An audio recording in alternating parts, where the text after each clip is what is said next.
Okay, this is gonna be just one, and we're gonna go through the latest paper, which is March 2026. I know you guys have got an exam coming up in about a month, so I hope this helps you. Normally, the March papers on Just 2 are a little bit more difficult than the other papers. The March just seems to be like a really difficult time for the Just 2. The Just 1 is all right though; it seems to be pretty standard. But not many people are sitting it. Not many people sit the I would think the March ones because I guess it's just really busy. Um, it seems like a bad time of year. Everyone seems to sit towards the end of the year. The October and December papers do tend to be a bit easier. I don't know about the Just One though. They tend to be all over the place actually. So you can sit Just One anytime. But if you're going to sit both Just One and Just Two together, it's a better idea to sit the Just Two later in the year. They give these really crazy questions on the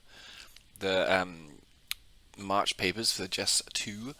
Okay, we're gonna look through this paper real quick, just see if there's anything spooky. There's been some changes, right, with the SQA and now QSA. They might have just changed the name. I haven't really looked too much into it. I should know a bit more about it. But the question banks seem to be the same. I'm always keeping my eye on if the examiners have changed or if the exam style has changed. If we've got a new writer in the mix. And I can't really tell from this one just yet. It's just the change has just happened, and I can't really tell. They're just using standard question bank questions. The previous examiner that we had from 2023 up until about now, um, so it looks like he did a 3-year stint if he did anything like that. Then he had a certain style, and his style would change like all the time, like over the years. He kept adding in new questions, and I'm always looking out for new questions. And I think there's one or two in this paper. We've got a couple of extra ones like prove whether this statement is true or false. It's a bit strange. We haven't really had proof questions before. These are actually mathematical proofs, and section A is mathematics technically, but they go a bit deep into like mathematical proof. I mean, we are doing mechanical engineering here. We don't really need proof statements like that. It's a bit strange, but the usual fractions, mixed numbers. Um, that is a divide symbol, and that's a plus symbol. Low resolution. Sorry about that. Then we've got the classic questions. You've seen these before for sure. These as well, just normal quadratics. That's not really too special. This one's looks really. This is a new question, and that must be very happy and proud of to have. Oh, I gotta check that these little bits are not drawn on by my guy. They look very suspicious, don't they? Right angle triangle or a rectangle. Oh, if it's a rectangle, then yes. Okay, so there's a new question. We'll pick it apart. We'll have a look at it. It looks really hard. Ends up being really easy. But these I would say either you memorize how to do them because they're actually quite simple when you know how, or you just don't bother because I've never seen these questions really repeat. Right? You get them one time and then you don't get them ever again, which is a bit annoying. Or it's kind of like a waste of time to even try to do them, right? They're just really a distraction on the paper, especially something like this where it's an 8 marker and it doesn't break it down to like ABC. It's a high risk question. If you make a single mistake, you'll get it wrong. Um, Again, we don't know how these questions are marked, if they give us partial marking or if they give us just like right or wrong at the end. I think these days, actually, last time I was doing the papers, it's more like partial marking these days. It used to be a bit more like black and white, like pass or fail on the questions, but risky question because it's a vertically stacked. You got to get it all right, no mistakes along the way, and new stuff we haven't really seen before. And it's strange to have a triangle question followed by another triangle question. This is a classic. This is one of those older miscellaneous questions. You can just rote learn them, and we have seen it before. Tricky though if you don't know how to do it. I think I got a YouTube video explaining this one actually. Um, okay, and then classic, two solid objects. Which one has a greater surface area? Very easy. Nothing too special about that. I guess we should have a look at section B a little bit later on, but we'll have a quick look at it now. A box being pushed at an angle. Okay, a little bit harder, but nothing too new. A hoist of mechanical efficiency. Oh, that's backwards, isn't it? Mechanical efficiency. That's a backwards question because they've given us the efficiency and we've got to work it all backwards. But yeah, not too bad. Time taken is what we've got to work out at the end. If we use our usual techniques, it should be fine. A mass has 97 kilograms, blah, blah, blah. Usual stuff. That's not very difficult at all. Accelerating force required. Okay, this classic as well, loading and unloading. It's a rarer question. It looks like we're starting to see like this is a rare question I would say from the old question bank, and so is this one. You don't see it so much anymore on the newer style of papers. So maybe as they did the transition from SQA to QS QS, they have dug back into those question bank questions. I don't know. We'll have to see on this next exam round coming up. Right, but we can do this one. It's just a rarer question. Normally you would skip this because it's a little bit harder unless you know how. If you know how, it's all right. Um, and I think again I might have a YouTube video on it. If not, there's a couple of questions, about 3 questions from the older style papers that run on this same style. A bit harder there. This is the new style apparently of the stress and strain questions that are coming out quite a lot. We've seen this now like 2 or 3. I think this is the second in a row actually, with or maybe the third in a row. They're giving us a little bit extra information. They're giving us stuff like Young's modulus, material stress limit, piston diameter, blah blah blah, and we have a look through this as well. But it's a bit more complicated. Factor of safety is incorporated in there, so looks like they bumped up the stress and strain because the stress and strain is the classic is actually quite easy to do. Okay, 2 fundamental units, derived units, and then this last one is actually quite hard to do. It's quite a tight little question for 4 marks. Not really. I don't know. We'll have a look at it. We'll do it all, but quite a difficult one to do as well. Usually, I'd say section B is quite guaranteed, right? But these are tough. I mean, that's a tough one actually. If you haven't seen it before, this could be a you can't do it if you just don't know how to do it. Even number 12 down there might be a bit tricky, and some of these are a little bit backwards as well. So yeah, it's actually quite a tough paper.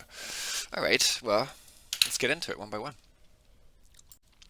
Okay, let's have a look at the first question then with fractions down there. Simple, easy fractions. Nice starter question. Okay, settled in. So, simplify the following given your answer is a mixed number, right? So we got 6 1/4. I think that's definitely a divide in there. That's a plus symbol, it's a divide symbol. Difficult to see. And then plus the 5. If it was just a plus, it would be a little bit too easy, I think. So I'm going to put it as a divide. Okay, great. So if we're going to do division, because of bod mass, of course, we're going to do the division first of all, and as usual we're going to pop these into top heavy fractions. So 6 times by 4 is 24, plus 1 is 25, 25 over 4, 2 times by 2 and plus the 1 is a 5. Okay, and then we're going to use KFC on this, keep flip change, because it's division.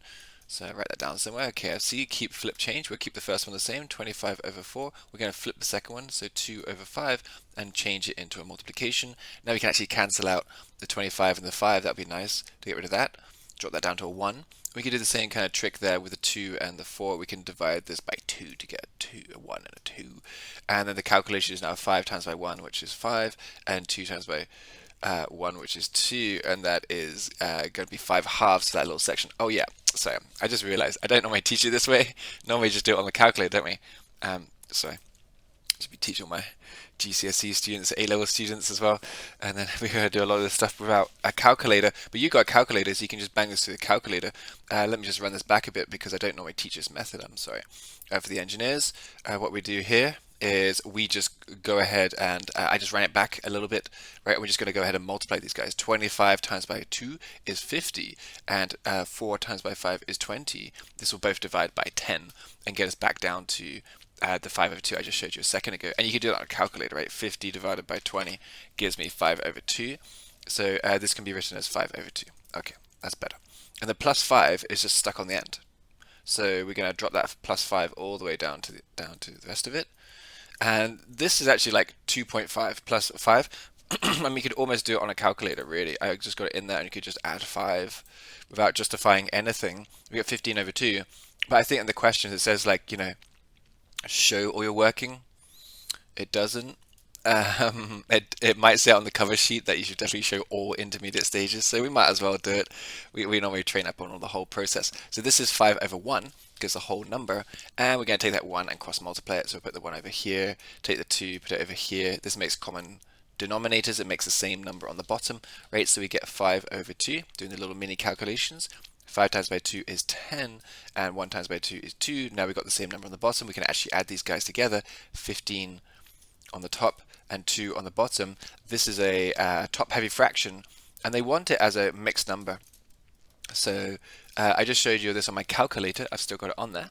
If I go get my calculator, there he is, 15 over 2, and then you can press Shift and then SD on mine. It might be a little bit different on yours to get 7 and a half. As how many 2's go into 15? Of course, it's going to be 7 times, because you get 14, and you got 1 as a remainder. The remainder goes up there. You get 7 and a half. That'll be our answer. and that will be part 1A. So let's put an A next to it, and we're going to have a look at part B because it's a bit strange. So let's drop all this down for part B. Okay. Alright, I'll try not to move around too much. I'm jumping around all over the place. Prove whether the statement is true or false. 2/3 of 12/5 is the same as 12/5 of 2/3. So 2/3 of 12/5 12/5. I mean, they just wrote it like how much wood does woodchuck chuck? They wrote it like a tongue twister, right? And it's just designed to bamboozle you and confuse you because, yeah, this is a proof statement, which we do in pure mathematics, which we don't normally do in engineering exams. I haven't really seen pure questions like this come up too often. This is just actually a straight numerical proof. It's not even like an algebraic proof. It's just weird. Okay, so I wrote the first bit. 2/3 of. Of means multiply. Because it does. It just does, right? 2/3 of 2/3 of 12/5 is the same as 12/5. 12/5 of 2/3. Well, are these two the same? Well, of course they are, because it's just we've reversed the multiplication, and you're allowed to reverse multiplications. 2 times by 3 is the same as 3 times by 2. It doesn't change. Multiplications don't change just because you change their order. Same thing with addition, but of course, subtraction and division will change, right? We can prove this by actually just doing the calculation. 2 times by 12 would be 24. 3 times by 5 is 15. 12 times by 2 is 24. 5 times by 3 is 15. This kind of proves it beyond all shadow of a doubt that these two are the same. That's what we've got to do for a proof statement. Proofs are kind of strange because, again, you've never seen them before, and we're not used to doing them. But you're just trying to convince somebody. I imagine you're having an argument and you're like saying, is that the same as this? Well, can you argue with this last step? I mean, it's pretty true, right? We could simplify this for no particular reason. You could divide those by 3 or something. 24 divided by 15. Yeah, I got 8/5. 8/5 is equal to 8/5. Is that better? Not really. But basically, this is it. You're just done. Like, I'm convinced at that point that they're exactly the same. Weird for 4 marks. Okay, so let's look at number 2. A mooring rope is held firmly at each end and sags of its own weight. This is just window dressing on the question. The amount at which it sags is given by the appropriate expression. They normally say it's a cable, electrical cables, or mooring rope. We don't even need to worry about the setup. It's just determine a value for L when you get given some more of these values. So here's a question to you. It's I would say a vertically stacked question. It's just worth 8 marks, but it's pretty easy. It's just a plug and play. We've got S is equal to 0.75 and D is equal to 1.15, and then we got this formula of S is equal to the square root of 3D L minus D all over 8. And we're looking for L, and the good thing is there's only a single L in there, so it's actually really easy to do. We just plug everything in. I'm going to plug my numbers in straight away. You could transpose this with numbers. Oh, excuse me, there's meant to be an equal sign in here. You could transpose this with letters, so you could square both sides and everything. I'm just going to put the numbers in and work the numbers through. It doesn't matter. You can do it either way, and it depends on which way you prefer to see it. I prefer to see it with numbers, but a lot of my guys do prefer to see it with the letters as well. Depends on how dyslexic you are, right? If you're dyslexic, then letters are really difficult to work with. This means 3 times by D, so I'm going to do that calculation straight away. I'll do 3 times by 1.15, which is 1.45, right? Oh, 3.45, my bad. 3.45, that's why we've got a calculator. Okay, right, and then the divide by 8 stays the same, and this little d in there can also be 3.45. Okay, might as well make this red as well. Alright, okay, so good to go. We're going to undo this step by step. I am using like layers of an onion to get through this. So those are my layers basically. All those stages, quite a few of them, step by step. First of all, we're going to remove the square root, then we're going to remove the 8, and then we'll remove the 3.45, and then we'll get rid of that minus, and we'll be left just with the L. So the first thing for us to do is to square both sides to get rid of this square root. It will cancel this out, and I can calculate as I go. I could do it all at the end, but we're squaring this guy, aren't we?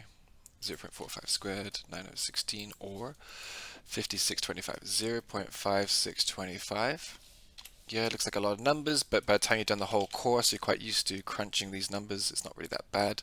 Just check I haven't made any crazy mistakes. It looks good. Then we're going to get rid of this 8. It's a divide by 8, so we're going to multiply by 8 on both sides. Oh, nice numbers there, 4.5. So now I get 4.5 is equal to all this stuff. And it'll just be this top bit, right? Because we got rid of the divide. Then the opposite of this is timesing 3.45, so we're going to get rid of that 3.45 by dividing by it. So now we divide by 3.45. Oh, that's a really, really ugly number.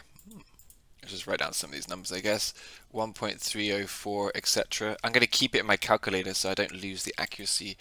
304, 347. 347 is equal to L minus 3.45. And we want to get rid of this minus 3.45, so we're going to add it to both sides. So take this number. I could have written this as a fraction, right? 30 over 23. It does eventually repeat. But now we're just going to add that negative 3.45 to both sides to get 4.75. So 4.75, and we want 5 sig figure, 4 3s, 4 7, 4 3, 4 7. So I put a 5 in there, something, and this is equal to L apparently. And that's what we're looking for, right? So I could have done it a little bit differently. I don't have to write anything else down. This is absolutely fine. As long as you can see what you're doing on each step, you understand it, it's all good. That should be fine. Here's the L, right? Okay. There's nothing to gauge that against. I was like hoping to find. It doesn't tell me what L is. Oh, S is what? Sag? Is that what S is? It doesn't explain this at all. D is what? The distance? A mooring rope is held firmly at each end, sags with its own weight. What is that? What's the D? What's the L? What is it? Length, distance, sag? What is that? What about the weight? No one knows. It's just completely made up, I think. Haven't seen these equations anywhere else, really. They might exist, but you don't use them anywhere else in the course. I don't know use them for anything else either. Okay, number 3 then. So number 3 is a function is given by this equation. Determine a table of data for the range showing the method used. Okay, so standard setup on these. We've got a bunch of, we've got an equation, and we're going to graph an equation from this. So I suppose we might want to use squares on this one. Let me just get some squares up here. Okay, make it a little bit easier to see the graph. So the first thing I do is build a table of data, because sometimes they give you a whole string of data points, and here they don't. They just give us an equation, 1.5x squared plus 2, and we're going to plug in data points between -2 and 2. It doesn't say how many data points we need or the spacing of the data points. So we're going to assume that it's -2, -1, 0, 1, and 2. So I got 5 data points. Normally for other exams like A-levels and GCSEs and all the other exams that are done in the UK, they would, and the USA, they would expect 5 data points basically. So that's what I'm going on. We're also going on all the previous exam questions that look very, very similar. To this, they always give us about 5 or maybe even 6 data points, right? It's like you could do it with 3 technically, but let's keep it as 5, just a bit of extra redundancy in there. And we're going to plug these data points into this equation, right? So it's a little bit, you've got to be a little bit careful when you do it on the calculator. The calculation is going to be 1.5 times by -2 squared plus 2. The only thing you've got to be careful of is to put that inside the brackets, because if you do it like this, you'll get a negative number. Your calculator will not understand this properly. -2 squared, you know, negative times negative is positive, right? But if you do it on a calculator without the brackets, you will get a negative number. That's because your calculator will do, let me just show you that. Your calculator will do the square first. It will do this bit first because of BODMAS. And then it will apply the negative afterwards, and this is not what we want. It's doing this, it's taking it as 2 squared and times by -1. And we actually want it to be done differently. We want this to be as a single number. So when you do squares, you've got to put them inside brackets. If it was a cube, if it was a little 3, you wouldn't really notice this. And it's quite subtle, like the error you can make. That's actually why they do it on the paper, is because you can make this mistake and not really notice it in training. So I'm letting you know about it, right? So, okay, I'm going to repeat the same calculation again and again and again. And we're just going to use different inputs. Okay, I will write it all out fully because you have to show all your work and everything, make it all nice and clear. Okay, and I'm going to write down all my calculations and all my answers at the end. Okay, so let me type all this into my calculator, and then no, I'll just type it in first of all. So 1.5, that's 1.5 times. I think my calculator can just handle a bracket, -2, and then bracket and squared, right? Oh yeah, and then +2 at the end. Okay, 8, very nice. This is 8. Let me get rid of that little example. We don't need this anymore. We don't need this bottom mass either. Okay, and I'm going to do this again and again, but I can just press the replay button and get up to my -2, press delete and put in -1 to save me having to retype the whole thing each time. 3.5. I do expect this to like repeat because quadratics quite often do. They don't always, but you quite often expect them to repeat. So don't get freaked out by seeing repetitive numbers. If it comes up again with the same answer, delete that, put a 0 in, we get a 2. So I kind of expect the next one to be 3.5. Let's have a look. Delete that, we'll put a 1 in there, and that's a 3.5. Okay. Pressing the replay button there. Delete that, put a 2 in there. Just using my keyboard instead of typing with the mouse. That's an 8, right? Okay, so we've got this repetition, and we read this like a pair of coordinate points. So this is -2, 8. Like coordinate points, this will be -1, 3.5, this is 0 and 2. Okay, I just wrote it out explicitly because it does say in the question showing the method used. So I have explicitly shown the method. This is how I did my calculation to determine a table of data. There's a table of data for part A. Now sketch it. So a quadratic like that with a little square should look like a smiley face. It will look like a parabola, like this, probably, something like that. And okay, I got my spacing quite good there, quite well done on the x-axis. So -2, -1 there. Just make sure you get them equally spaced. This will be 0, and then this is 1, and this is 2. And this will be my x-axis, so let's label it as such. And then the y-axis, we have to go from 0 up until 8. Well, 2 up until 8. So I might as well go up in 1s or something because we've got 0.5s on there. And I don't want to go too high. Well, 8 would take me up to here, wouldn't it? So I could probably go a bit higher. Let's try double spacing them. 1, 2, 3, 4, 5, 6, 7, 8. Oh yeah, nice. Easy. Fits on nicely. I would recommend doing quite a few of these just to make sure they actually fit on the page. And it seems like a silly thing, but you can mess it up quite a few times. Okay, so 2 and 8. Well, that's in my question up there, isn't it? So let's scoot that guy up a little bit. 2 and 8 will be right here. 1, -1, 3.5. 3.5 is right here. And then this guy, 0, 2, 1, 3.5, and then 2, 8. Great, okay. Now it doesn't say, it says sketch a graph of the data determined. I have determined these data points. So technically, this is the graph of the data. I'm going to draw a line of best fit, which is going to be a curved line through it. It doesn't say this in the question. Quite hard to do freehand. There we go. I went through most of the data points and tried to get them all. But there's a few things with this graph. You mustn't do a sketch like this. It has to be a single line, right? You can't do a sketchy line. Usually, again, going on what we usually do for things like, other courses or every other course ever around the whole world ever, you're not allowed to do sketchy lines. Has to be a one clearly defined line. It shouldn't really be a ruler. Don't use a ruler for it. Actually, using a ruler is usually an automatic fail on this because it's meant to be a curve, absolutely a curve. It's kind of misleading to draw any part of it as a straight line. That looks a bit like a straight line, but it is a freehand curve. So okay, it is what it is, and that's it, right? Just make sure you practice them a little bit. That's part B. From the graph, estimate a value for x when y is equal to 5. So y equals 5 we can find on our graph. We drew it nice and big and nice and clear, so you should be able to see it. Here's y is equal to 5 on the y-axis, and we draw a line across to the actual graph and down to the x-axis. And it's going to happen on both sides actually, so it should be symmetrical as well, and it should be on both sides. Okay. This is helping us a little bit because we don't have to like change the whole equation to do the whole thing backwards, right? We can just do an estimate on it here.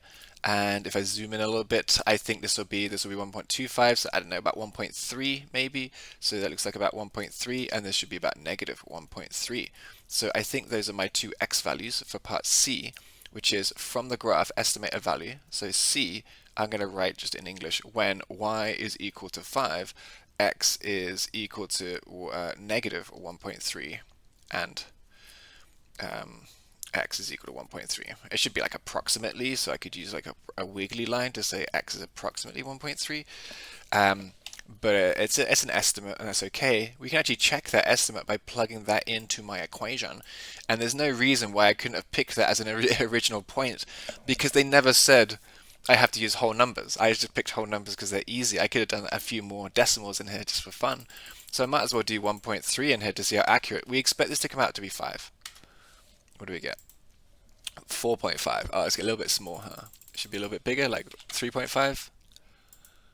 Yeah, or a little bit bigger. Is it 1.4? Oh, it's 1.4. Okay, so maybe I should actually change my. This looks a little bit too small now that I've looked at it. I like this estimate a lot better than that estimate.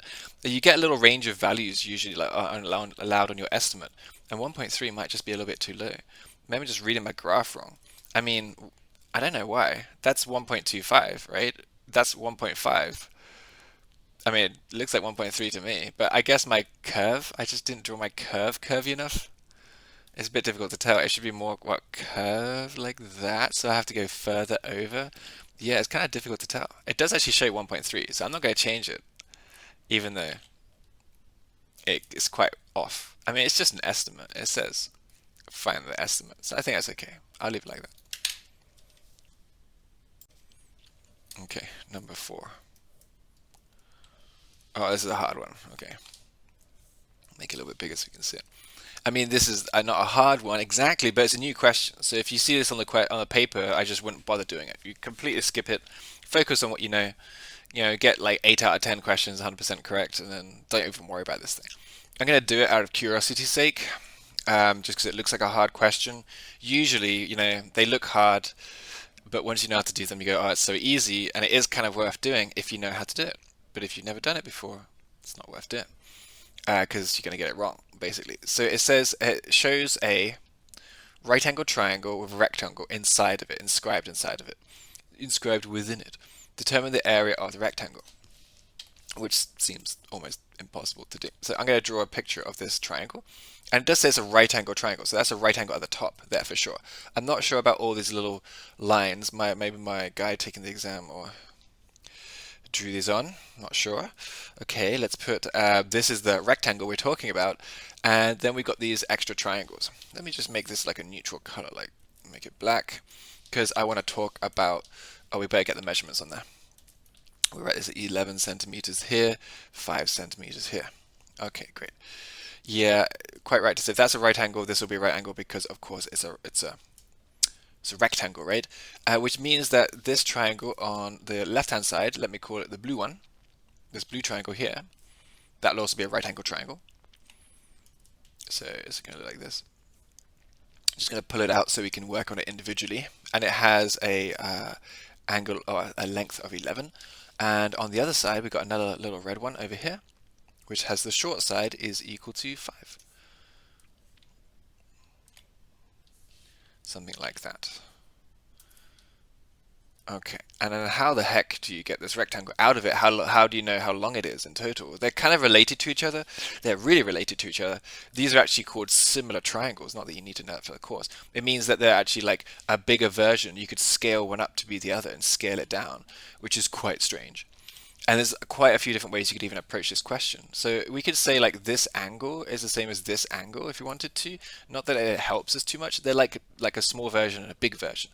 What we're trying to do though is find out the area of this rectangle. I think that's the question, yeah. Determine the area of the rectangle. Maybe we could work out the area of the whole triangle, take away these 2 small triangles from it. That could be quite fun. But I'm going to say, let's give these some names. Let's call this X going across. And let's call this Y going up here. I can't remember how to do this question now. Okay, so it's X and Y, and we want to do the area that we're looking for, the rectangle, the area of the rectangle, will be the X times Y. It'll be length times by width, so it'll be X times Y, right? So all we're going to do is get the X and Y out of it. Oh my goodness, what else can I say about this? There's a scale factor involved. I can't remember how I did it last time. Let's see. It's actually quite easy. You just end up using Pythagoras on it. Like a squared plus b squared is equal to c squared. Ah, but I can't remember how to do it. X and y, they are a big version of each other. They're like scaled up, right? So like this red one is the same as this blue one. Meh. This is why you shouldn't do the question, because it's terrible. Um, not sure how to do it. I can't remember how to do it. There should be a scale factor between them. Maybe. I should have a look at how I did it last time. Maybe I should use the third big triangle as well, because there's also a big black one as well. Oh. Um, can I have a look at how I did it last time? Okay, I had a quick peek at how I did it last time, which I think is cheating a little bit.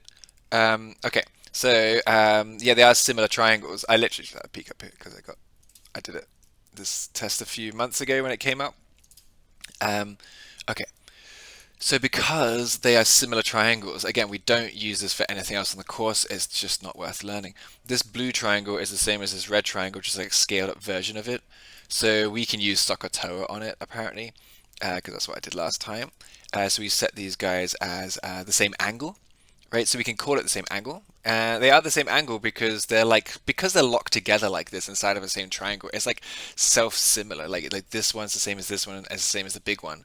So the angles are all the same. The actual sizes are different, but they're going to be scaled up and scaled down.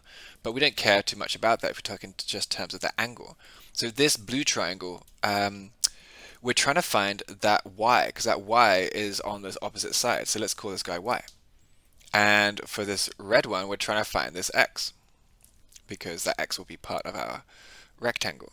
So for the blue one, if we draw a little guy here and we label it the size as opposite, this will be the hypotenuse, this will be the adjacent. And we're working with the adjacent and the hypotenuse.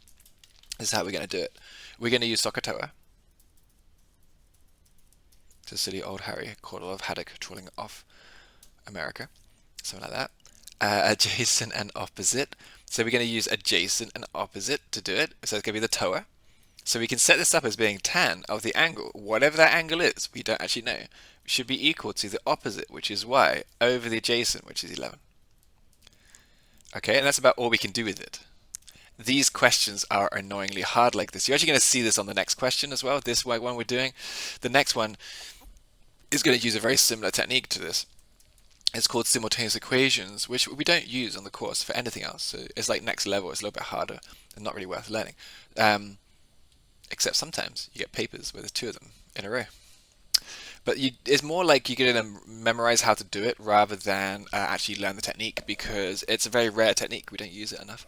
Okay, so I set the blue one up like this. That's my opposite over adjacent. So I skipped a step there because I forgot to say, of course, you know how to do the TOA. That means the tan of the angle is the opposite over the adjacent. There we go. Right, now I'm going to do exactly the same thing on the red one. We should be able to say the tan, again, my little guy over here, this is the opposite, this is the adjacent, and this is the hypotenuse, right? It's exactly the same setup. So we should be able to say tan of the angle. We're going to use the same TOA. It should be the opposite over the adjacent. And that's going to be tan of the angle is equal to the 5 over the x. Okay? And just because these are like the same kind of triangle, we actually have the tan of the angle theta, and this is tan at angle theta. It doesn't matter what theta is, they will be the same. And because they are the same, we can set them equal to each other, which might seem strange, but this is how simultaneous equations work. Like I said, you're going to see this actually in the next question as well. You're going to get another example of it. Right. Now, what can we do with this little nugget of information? Well, we're trying to get that rectangle, which will be x times by y. So if I multiply both sides by x and multiply both sides by 11, we get x times by y is equal to 55. Which is weird, because wasn't that 5 and 11 over here as well? There must be some kind of similarity in that somewhere. Kind of strange, but that's the answer, 55 centimeters squared. And it's just kind of strange because it doesn't matter what the angle is. If you change the angle, it will keep the area of that rectangle the same. which is weird. It's a bit of a neat little trick in mathematics. It's just a mathematical trick here, which is yeah, quite strange. But a really, really strange question. Hadn't really seen it before. Okay, let's do question number 5. And I said this is going to be kind of similar to the previous one we just did, right? It's going to be kind of similar. It's going to have a similar kind of style to it. We're going to actually have this simultaneous equation. We've got two things that put together to make one thing. And that just makes it a little bit harder. We don't normally use these. And how you're going to do this one really is just by memorizing the technique and then just running it through. It might look hard, but the numbers are always going to be the same. These say root 13, root of 10, 2x and x down there. It's a little bit low resolution. I've already done a video on this, but I just did it again just now because it was pretty quick to get through. What we're really looking at here is two triangles that are back to back. So I'm going to draw them as two separate triangles so I can talk about them. I'll be able to say the red one and the blue one rather than the root 13 one and the root 10 one. So those are the two triangles that we're talking about. You see they have this common side if I split them apart. Oh yeah, sorry, the question's asking for the height, the length of AC, which is the height of this triangle up here. Okay, and it does say to use Pythagoras' theorem to determine this. So we're going to use Pythagoras' theorem to do it. And let's just write down all those measurements up there. We have a root 13 on this side, we got 2x down there, we got an x down here, and a root 10 up there. Okay, and the thing that they have in common is this side, so I'm going to call that side y because we're actually looking for this one. That's what the question is asking for. I'm going to call both of them y like that. Then I'm going to separate these out a little bit so I've got some space to work on them and to look at them clearly. And then we're going to use Pythagoras' theorem. So that says a squared plus b squared is equal to c squared. This is where a and b are like the short sides. So that will be the y and the 2x. It doesn't matter which one's which. So I can call this one a, this one b. So this will be y squared is equal to, when we do this 2, plus the 2x, that's the b squared. And this will be equal to the square root of 13 squared. So I'll just slow it down a little bit there. It's going a little bit fast. Right, what's going to happen is this root 13 actually comes in really useful now because it's going to cancel out with the square and just get a normal 13 out of it. The y squared just stays as y squared. This is just going to be a little bit careful. 2x squared means the whole thing squared. It really means 2x times by 2x. This is actually going to give us 4x squared. Okay, and the whole thing's equal to just 13. Now this is about as good as we can get on that blue side. So now we're going to go over to the red side and do a very similar process, and then we'll see where we can go from there. So we'll see what to do next. So same thing, we're going to use Pythagoras' theorem. A squared plus b squared is equal to c squared, where a and b are the shorter sides. So as before, this can be y squared. That's the a. The b squared this time is just going to be x squared, nothing too complicated about it. This little bit with a 2 is just a bit of a trick, right? It's a bit sneaky. Okay, and the c squared will be square root of 10 all squared. Again, these guys will cancel out and we just get the 10. Now we can rewrite this just a little bit neater as y squared plus x squared is equal to 10. Okay, and that's as good as we can get on the red side. Now we do have to fit these guys together. And like I said earlier, one thing they have in common is they have this y, right? This is the common side. So having y squared in common is actually that you can see they both have a y squared in there. And what we're going to do is rearrange this equation using a bit of algebra and get them both equal to y squared. So if I minus off this 4x squared from both sides and move it over, we'll get y squared is equal to 13 minus 4x squared. On the red side, we're going to do the same thing. We're going to minus off all this x squared and move it over here. So we get y squared will be equal to 10 minus x squared.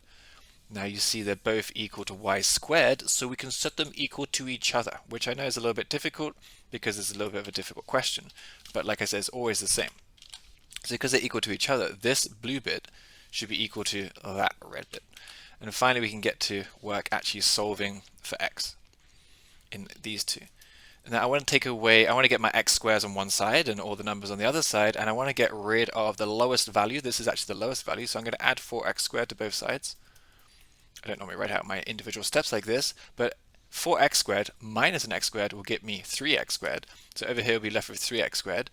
Now it's a plus because 4 minus 1 is plus 3. And everything else will just stay the same, so all the rest of the numbers, there you go. I try to keep them the same color and everything. Okay. We're trying to get the x squared by himself. So I am actually using like an onion in my mind. Like here's the x, it's going to have a square attached onto it, it's going to have a 3 attached onto it, and it's going to have this 10.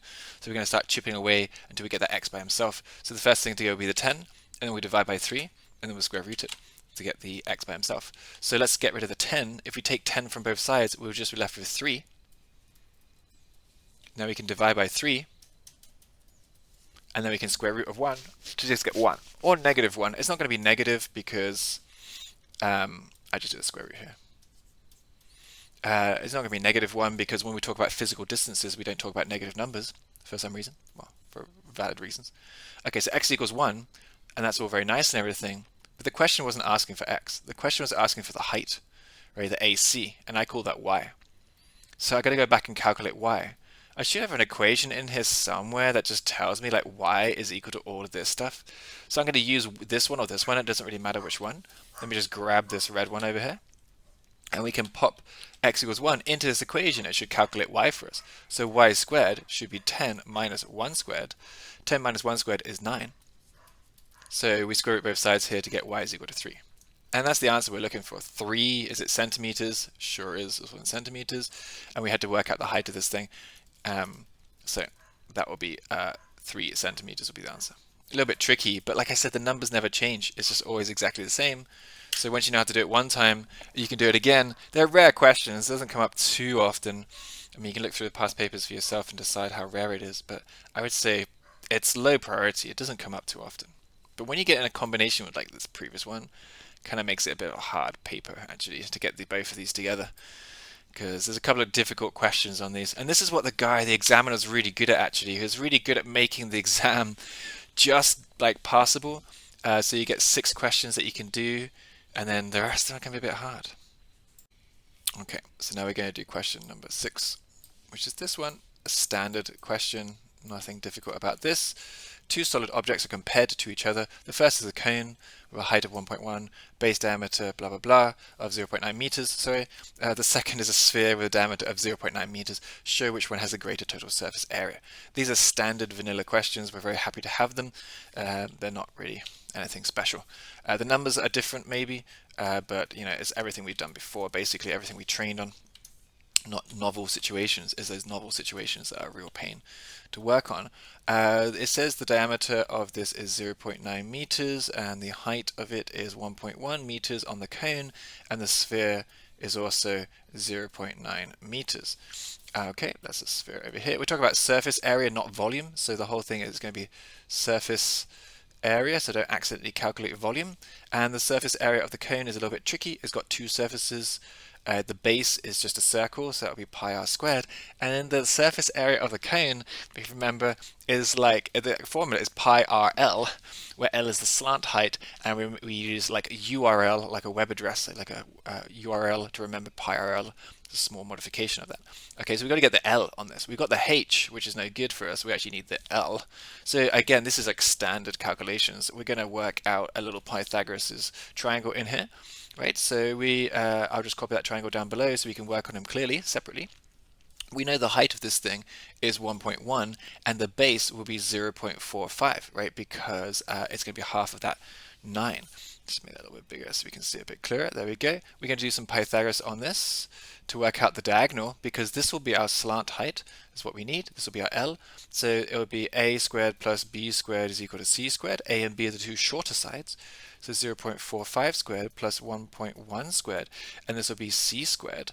We can actually just square root all of this as well, so I can pop this into my calculator as one calculation just to get the c out. Just to do it a little bit quicker, seems we've done so much Pythagoras already on this paper. Alright, let me get my calculator. I should better pop all this in as 0.45 squared plus 1.1 squared. Hopefully I haven't made any random typos on there. That's probably fine, right? 1.188 and change. 486. 486 meters probably is the L. That will be the slant height. We're talking about meters? Yeah, meters. So that will be the diagonal height there. So we can go up and do our curved surface area now. We can pop it in here. I'll just put it next to it because you can see it all coming together. This will be pi times by the radius, which is 0.45, times by that number that we just got on the calculator. That was the 1.188. 1.188, I think it was 4 afterwards. I'm going to leave that in my calculator and just keep typing. That should be a 5, really. I should round, but I'm going to keep just using it, so it doesn't matter. Don't need to round it. Times it by pi, times it by 0.45. This should be the curved surface area of 1.68. 1.68. Near as damn it. That's close enough, isn't it? It got some zeros after it. 0.183. 0.183. That's the curved surface area in meters squared. And now we've got to do the base on here as well, because it's got two surfaces. Because it does say the total surface area. Total surface area, yeah. It's not just the curved surface area, it's also including the base. So the base will be pi r squared. The radius is 0.45. I didn't write that down anywhere, but you know, if that's the diameter, that'll be half of this. Square this. Let's calculate that. So pi times by 0.45 squared gives me 0.636. 0.636 and change. What's the rest of it say? 1725. 1725. All right, let's get rid of that sphere, move it across a little bit, and let's add all of this together so we get the total area of our cone. So the total of this guy will be the 1.68 here plus the 0.63. Let's add them together. So I'm just doing it really quick. I should slow down a bit. 1.680183, 2.316. Okay, and we got the total surface area as 2.316 and 355. So I put a 4 in the meters squared. The question is asking show which one has a greater surface area, so we'd have to be too precise on this, but I did try to work everything to 5 sig fig. This will be the total surface area of the cone there. Now the sphere is the surface area, if you remember. That's like the surface area is 4 circles, is 4 pi r squared, right? And the way to remember that is it's just like a tennis ball. You know, like a tennis ball has these lines on it, like this, right? And that's because it's made from 4 circles probably put together. If I draw 2 circles and then 2 more circles, maybe they wrap around each other and make up a tennis ball. And that's how I'm going to remember it as well. So it's 4 circles. The radius is 0.45 squared. So that's it. That's the whole calculation. The sphere is just one surface area, so it's a lot easier. It's just some of the calculations are a little bit, the formula is a little bit harder to remember. It's definitely square because we're talking about area. Okay, and we get 2.544. 2.54469 meters squared should be the surface area of that sphere. So which one has the biggest surface area? Oh, the sphere does at 2.54. So let's just say that clearly. Sphere has larger, greater, bigger. It says greater in the question, bigger surface area. And that would be our answer. And we have shown it because look, they are bigger. The sphere is bigger by a little bit. All right, that's the end of number 6, and that's the end of section A, which is nice. Okay, let's do section B. Section B is all about physics. It's actually called mechanics, but it's not the same as mechanical engineering, which is what we are doing. But whatever. We're going to do is we're going to be pushing things and moving things around. It's much more straightforward, much easier to understand actually, except from if you get some annoyingly complicated questions, right?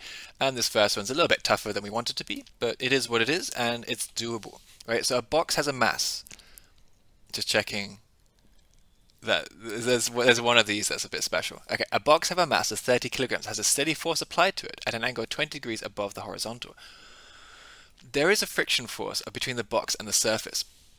So of course, it doesn't say in the question, but of course we're definitely talking about a box on a flat surface, right? This is a classic physics problem where you don't do flat surfaces actually. You normally do inclined planes like this, and the question is like, if you've got a box on an inclined plane and you're pushing it, or how fast would it start to slide down the plane, right? And that has come up on the previous paper. That's why I'm a little bit cautious of it. They don't tend to do this on any other paper. They always do flat surfaces, flat flat surfaces like this, so we don't have to worry about inclined planes.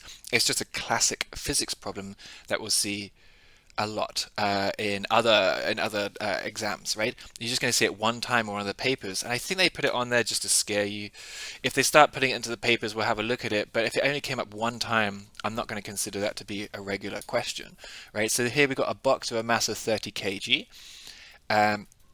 Has a steady force of 95 newtons being applied to it. So let's put this in. This will be our driving force. I'm just going to call it push, but you could call it driving force. It doesn't matter how you apply it. If it's a push or a pull or anything, it's all the same. It doesn't matter where you push it. It just matters the direction. What we do in physics is we say that parallel forces represent each other. They kind of add up, right? So, at an angle of 20 degrees above the horizontal. So this is wrong, I apologize. It should be 20 degrees above the horizontal. So let's draw on a little force line like this. I'm going to change its color a little bit. Okay, like this. And then this will be 20 degrees above the horizontal. It's an angle of elevation, or yes, it can be elevation or depression, but it's going up, and that is 95 newtons along that diagonal line. That's better. All right, and there's a coefficient of friction, and we're going to calculate the acceleration of the body. All very nice. So yeah, we assume that the ground is flat because it doesn't talk about this at all. They've messed up the question. They've chewed up the question by copying and pasting it and deleting bits out of it. A box of a mass has a steady force at an angle of above the horizontal. There's a friction coefficient between the box and the surface. Yeah, no one talked about the surface. So we do assume it's a horizontal flat plane because we can't do anything else. Basically, the answer is we don't know because we can't answer any of these questions, but they do that quite often on the papers, right? We don't know. We have to assume. And the acceleration of the body, right? So what we're going to do as usual is we're going to break this diagonal force down into its horizontal and vertical components. We need both of them in this case. We're going to go x and y, and we're going to get to work on this, break it up into its horizontal vertical components using SOHCAHTOA. Then we'll do some more work on it. It's going to be quite a long one. Just for that's 4 marks. Well, it's going to get us that whole 8 marks really. We've got to do this whole process. It's just going to be quite big and chunky.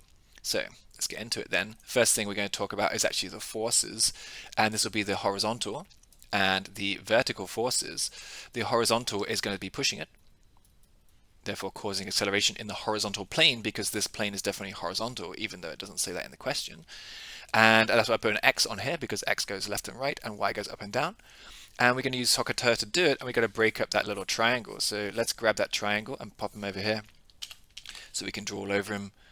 And we're going to put things like, the names of all the sides and stuff in that little. Let's just get it a bit more nicely organized. There we go. That will do. Okay, so little guy over here, this will be his opposite. This will be the adjacent because it means next to, and this is the hypotenuse because it's on the diagonal. Okay, right, and we're going to use SOHCAHTOA. So some old hippie caught another hippie tripping on acid. And we're going to use, for the horizontal one, we're trying to work out the adjacent, and we're going to use the hypotenuse. So adjacent and hypotenuse, that would be the K. And actually, for the other side, we're going to do exactly the same over here. We're going to find the opposite from the hypotenuse. Opposite from hypotenuse will be the SO. And the good news is, it's always like this. It doesn't really change, right? The setups, usually, most of the time. And these are the ones you'll be doing on the actual paper, is the ones you've trained on anyway, right? So let's see if I can get the whole thing on the screen at once. Oh, it's a bit big. We're going to work with the cosine, right? We're trying to find the adjacent down here. So cosine, the K, that means cosine of the angle is equal to the adjacent over the hypotenuse. The angle is 20 degrees. Cosine of 20 degrees is equal to the adjacent, which is x, over the hypotenuse, which is 95. Multiply the 95 up like usual, and we get 95 cosine of 20 is equal to x. And this should be our calculation for that one. Might as well do it. Let's calculate it. And so 95 cosine of 20. My calculator is in degrees here. Got a little d up there, not a little r. Just checking. Otherwise, you get some really weird numbers. 89.27. So this is 89.27 newtons, and then, it's definitely going over to the side. So I'm going to call it. This is the pushing force, or the driving force. Is the horizontal driving force. 95 up here, almost 90 down there. That's so strange. These numbers almost don't add up. It says 2707, so I'll just put an extra 1 in there. That's the pushing force, or the driving force, in the horizontal direction. Very nice. Now we're going to do the vertical one, and it's going to be a very similar story. it'll be sine this time of the angle. So means opposite over the hypotenuse. So that'll be sine of the angle is equal to the opposite, which is the y, over the hypotenuse, which is 95. There we go. And then we'll multiply the 95 up to the other side, so we'll get 95 sine 20. Very similar format. I like it a lot because it's just doing the same thing twice. It's quite easy to remember and understand what you're doing without getting confused. 32.492, I suppose. 32.492 newtons, and this is definitely going upwards, right? Because it did say an angle of elevation, so above the horizontal. Yes, we're definitely lifting it up. Like by lifting it, we're going to alleviate the friction. That's why it's important. Okay, so we've got this 32 newtons lifting it upwards. Okay, now this question is all like rammed into one. So normally they space it out a bit more because we're going to have gravity pulling it down into the ground. This will be mg. And we assume we're on planet Earth, so we assume we can use gravity as 9.81. Again, they should state these things. I mean, I'm just being smart ass by saying, of course, we're on planet Earth, why would we be anywhere else, right? So the mass is 30 times by 9.81. There's just a lot of assumptions to make, in these questions. You have to know how it's done in order to do them, which I think is really bad. They should state it, right? 30 times by 9.81. We get 294.3 newtons going downwards, right? This is pulling it into the ground. And the reason why we need that is for the next column. We've done 2 columns here, and we can keep going. This is now going to be I'm going to call this net vertical, and also the net horizontal. Now, this is the way I teach it, and the way all of my notes are written. You could probably compact this. My students over the years have compacted this a little bit so it's not so big and chunky. I don't really mind. I mean, as long as you can read it and understand what you're doing, then, that's fine really, isn't it? So, okay, let's look at the net vertical. We are lifting it with 32 newtons worth of force, and gravity is pulling it down with 294 newtons worth of force. So we're going to have the downwards force caused by gravity, and we're going to minus off the upwards force that we're lifting it with. Sometimes this will be different. This will be like, they're both going downwards actually. Like sometimes we'll be pulling it into the ground, and this will be a plus. So in physics, you've got to be really careful about this stuff. You've got to know which direction we're going in. This is 294.3 going downwards, and we're going up by 32.492. Just picking up these numbers there. All right, this should get us the total downwards force. It can be up, it can be down. That's why I just call it vertical. Net just means total vertical, right? So 294.3 minus the 32.492 gets me 261,808 newtons. And this is going downwards, right? This is the total downwards force.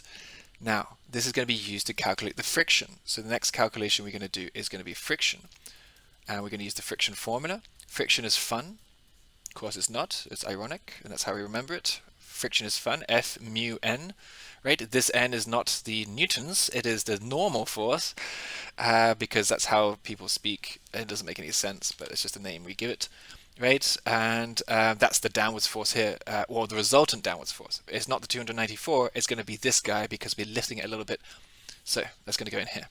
The coefficient of friction is given in the question. It's 0.22. So we can calculate total friction force will be 0.22 times by that number we just calculated, this 261. So on my calculator I can just times my answer here, 0.22, 57.59. 57.59. 776 newtons. This will be the total friction force resisting our motion. All right, almost there. We got one more column to go through, which will be the net horizontal. And this will be our driving force, our push. I'll just use simple language. I'll say push minus the friction. So we've got the driving force that we're pushing it forwards with, and the friction is going to be resisting our motion. Actually, it won't be that big. And the pushing force we had over here, we calculated it earlier as 89 newtons. Okay. Yes, I'm just looking at these numbers. 89 and 32 do not add up to 95. That's always a mystery to me. If these numbers just look weird, it's just like that. And we don't have to talk about why that is just yet. Okay. because I don't know why that is just yet, really. Except reasons. Okay, so it's 89 on the push. The friction force down here is the 57. All right, and then we're going to minus it off to see how much resultant force we have. This will be our driving force pushing it forwards, and we'll see how much that is after we've overcome the friction. So 89.271 minus off this friction, which I've already got in my calculator as the answer. I get 31.67. So 31.67,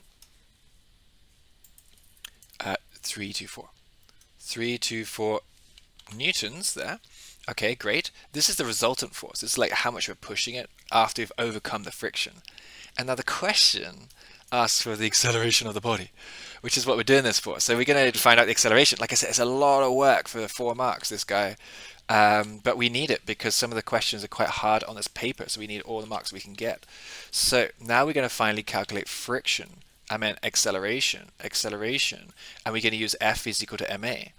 This is the resultant driving force is going to cause acceleration of the block. The mass we know. The mass is 30 kilograms over there. So this will be 30 kilograms times by the acceleration. I'll call it x. And that's using this 31 newtons worth of driving force after we've overcome friction. That's what we're left with. Okay, so you can see the acceleration is going to be about 1, right? So 31, and we just divide the 30 down here, and we'll get our answer to be 31 divided by 30. So it's going to be about 1.1, isn't it? 1.05. So 1.055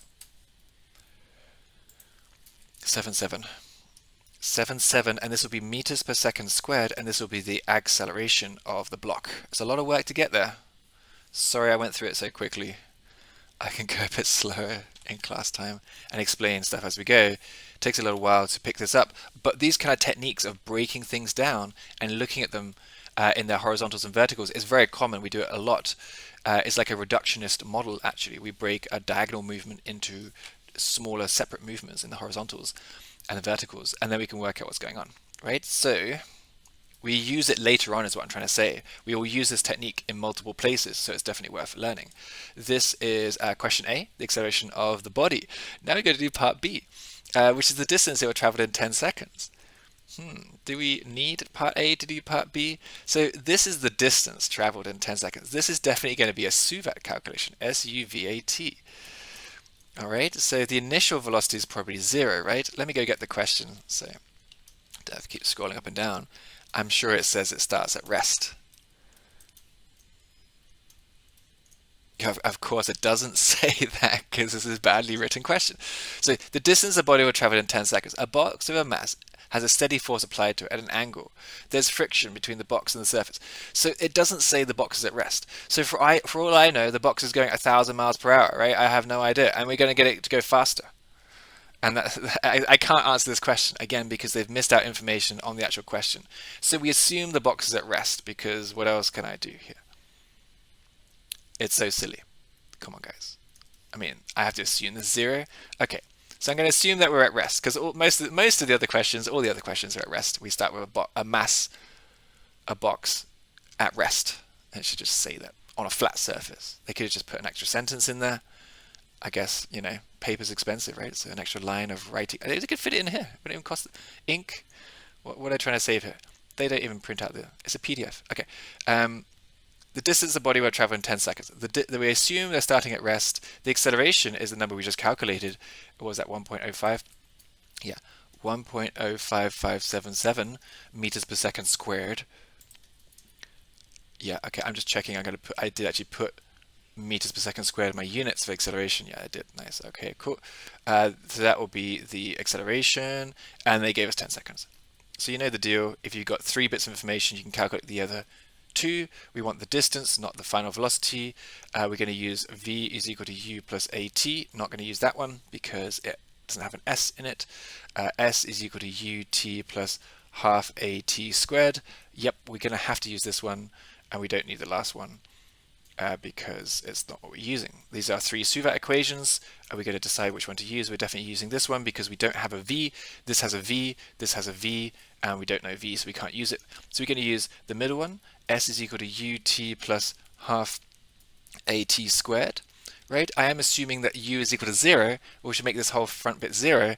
If I knew the initial velocity, I could put it in here. And mathematically, I could actually write that all out, but it would be a horribly complicated question, and it's not really what they want on this paper, because they didn't say the speed.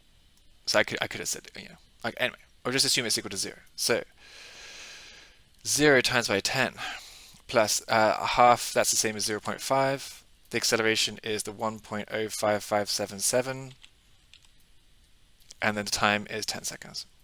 This is definitely 0. I've seen so many people write this as just 10. 10 times by 0 is 0. Do not put anything on there. I won't even put it in my calculator, right? Because there seems to be some kind of issue with BODMAS and stuff. You're just adding things before we multiply, and we've got to multiply first. So I'm going to just do this a little bit here. 0.5 times by this number. It's already in my calculator. So times by 0.5 and times by 10 squared. 10 squared is 100. 100 times by 0.5 is 50. So 50 times by 1 is about 50. So 52. 52.78. Looks good. Hopefully you get the same thing. 52.788, or we'll call it 9 meters, assuming we have no initial velocity. If we had initial velocity, that would change it dramatically. But we don't know, do we? That's the end of question 7. Shocking result there. Loads of typos. Come on, guys. They could add a bit more detail, can they? Okay, let's look at number 8. Let's get a bit more space for it.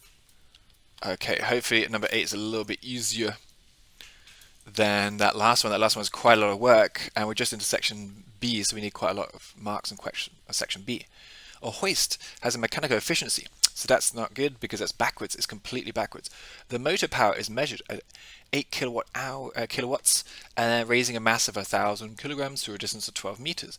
Right, so we are lifting a block. This is like the easiest question on the whole paper, one of the easiest topics, or easiest formulas.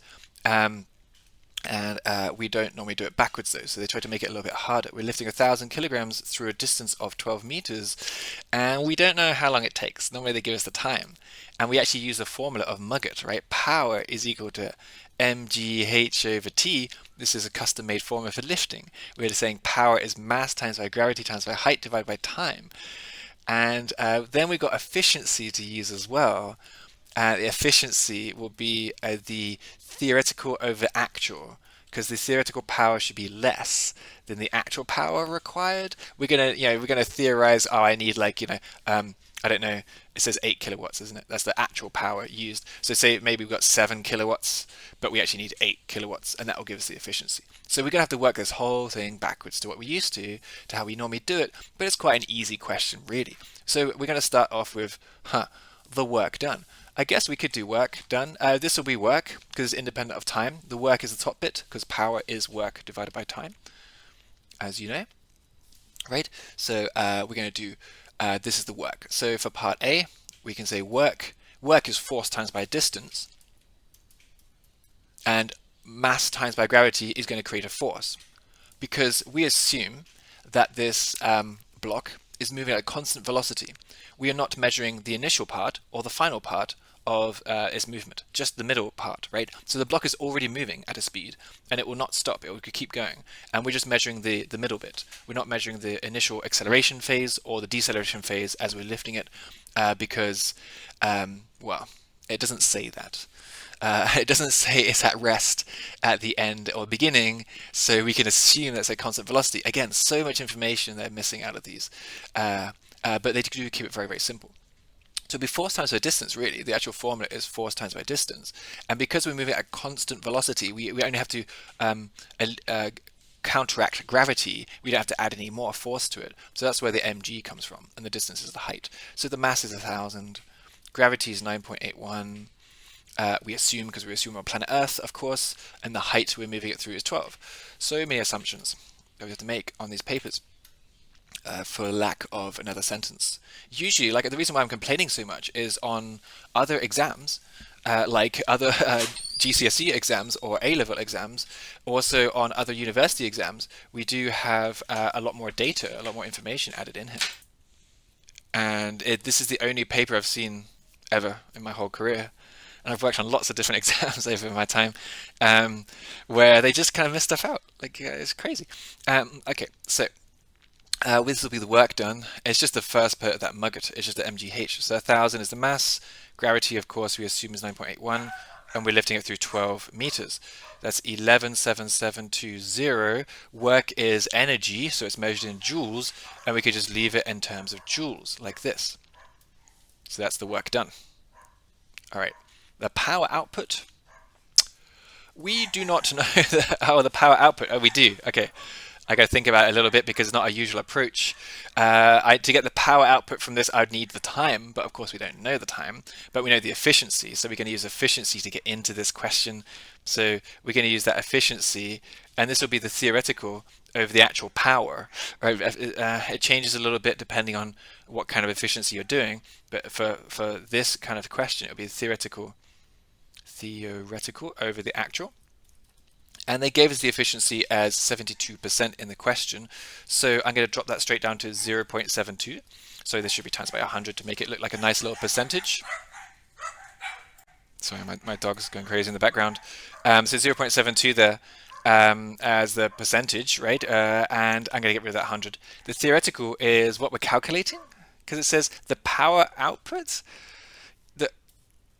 The power output, the motor power output, okay, that's weird. The motor power is measured. The power output, okay, it's just a strange way to say it.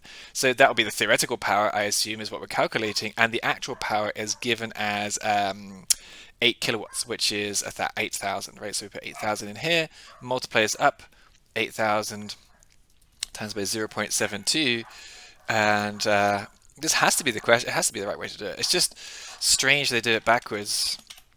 5760. So 5760 watts. The reason why I say it's so strange is because this is the actual amount of power required to do that job, or it should be the theoretical amount of power required to do that job in a certain amount of time, right? And we can't measure this one directly. We can only measure the amount of power that the motor is going to consume, and that would include inefficiencies. And now we're going to compare. Well, we have actually compared because we've got the efficiencies all backwards. We have already compared the efficiencies, so we're putting in 8 kilowatts, but we're only really using 5.7 kilowatts. So it's like what, 2.3 kilowatts, 2.2 kilowatts is just lost in heat and noise, but just heat really. Okay, so time taken to raise the load. I suppose I'm going to use my Mugget now, mgh over t, which is the power is the same as work over time. That's what the top bit is the work, isn't it? So now we know the power and we know the work. We should be able to calculate the amount of time. The power is actually the 5760 that we had earlier. The work is the work is the 117720, and the time is what we're calculating. I'll leave it as t this time.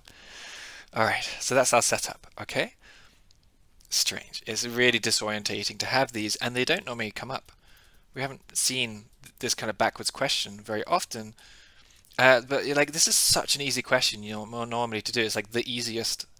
So they gave us 10 marks for it as well. And the thing is, I know there's some other hard questions coming up as well. It's quite a hard paper. Okay, so this should be the calculation we're going to do. I have no idea what it's going to give. Let's see.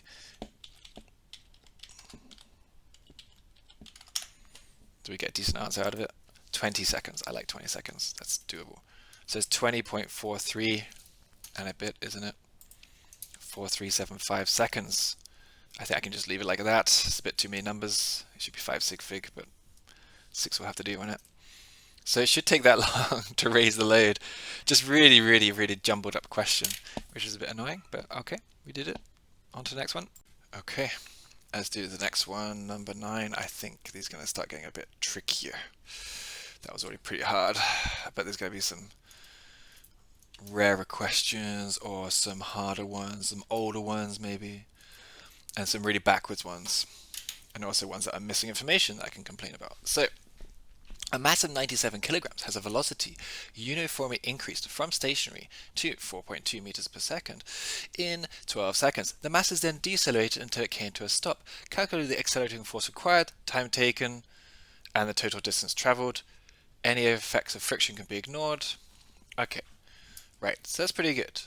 From stationary, accelerating force required. This is going to be very similar to a previous question. Again, they do like double up on stuff, which is a bit strange. I always find that a bit strange. Why would you double up on the same kind of topics? So part A, we're definitely going to be a suvat because we've got a change of velocity. We're starting at 0, it actually says stationary this time, and it goes up to 4.2, so that'll be our end velocity, 4.2 meters per second, and there's always be meters per second. All right. And then we want to calculate the acceleration, but then it says accelerating force. We'll get there in a second. It'll be a little bit backwards to the one we did earlier. And then what else do we have? We don't know the distance, do we? No. And we know the time it takes. Yeah, it takes 12 seconds to accelerate. So that's nice. Because again, 3 bits of information, we can get the other 2. We're going to use our formulas. So here's vuat, and here's s is equal to ut plus the half at squared, and then s is equal to u plus v divided by 2 times by t. Our usual suvat formulas on it, right? Accelerating force required, we're going to try to find the a, but we don't want the s. So good old vuat at the beginning, we're going to use that guy. So v is equal to u plus at. So the final velocity is 4.2. The initial is 0. The acceleration is x, and the time taken is 12. So this is basically 4.2 is equal to 12x, and we can divide by the 12. So 4.2 divided by 12 is equal to x. That should give us the answer. So let's grab our calculator. 4.2 divided by 12, and 0.35. We saw an acceleration earlier, 0.35. This is meters per second squared. I always judge an acceleration against a g-force, right? So if it's 9.81 is 1g, then this is nowhere near. It's a little bit of a tiny amount of acceleration, which is good. We do not want very strong accelerations. If you get like 9 or 10, that's crazy. That's like a whole g-force, which we'd never really see on these questions. Occasionally we do, because they make a typo, probably. Or they just put some big numbers in there. This is the acceleration. Now we're going to do acceleration force. So that's going to be F is equal to ma. And in order to bring about this acceleration, so the mass of the block is 97 and the acceleration is 0.35. Multiply these two together and we should get the amount of force required to bring about that acceleration. So times this 0.35 by 97, I get 33.95 newtons. This is the accelerating force required, and this will be the force after we've overcome friction, which is why it does not include it in the question. They say you can ignore friction, but I was saying this a little bit backwards to the ones we did earlier. Last time we did this very long one. We were pushing that block at an angle with friction involved, and we had to minus off the friction, and we got a force, and that caused acceleration. Well, this is like a little bit backwards. We worked out the acceleration, worked out the force. This would be the net horizontal if we did it that way around. Okay, so that's part A. The answer is 33.95 newtons. The time taken in the deceleration phase. Well, the deceleration phase is actually completely separate. So I'll drop it down here. Let's do the deceleration phase. So the block is moving at 4.2 and it's going to come down to a complete stop. It actually says stop in the question, which is nice. So we can do another suvat equation. And so let's see. Suvat will be SUVAT. And we're starting this time at 4.2 and now we're finishing at 0. And the acceleration is negative 0.3 because it's a retardation or a deceleration of this. We'll put the units on here for extra brownie points with the marker. They'll be so excited to see we include our units. There we go. And now we got to work out the time taken for this to happen, right? We've got to use the same suvats we had a second ago, and I think you can see it's going to be vuat against v is equal to u plus at, because the only thing we don't know is the time, and we're not using the s just yet. We'll be using s in the second one actually. Right, so this is 0 is equal to 4.2 plus, well, that would be plus minus. I'll just get rid of the plus because it's not necessary. I'll write it out like this if that's okay. Yeah, that's a 0.3 times by the t. Okay, we're going to solve this guy. A few of the guys find this a little bit tricky. A few of the engineers find this a little bit tricky because of negatives and a bit of algebra, of course, which is always a bit harder to work with. But it's not too bad. You'll get used to them. You just take this, and I'm going to add it to the other side. So I get positive 0.3x is equal to 4.2. I could explain this a bit more, and I will do, but I'll do it in class time. I'm going to do it right here. Just to reinforce this because it's a little bit tricky. Like I said, the guys find it a little bit tricky to do negatives and backward stuff and a bit of algebra as well. 4.2 divided by 0.3, 14. 14 seconds. That seems alright.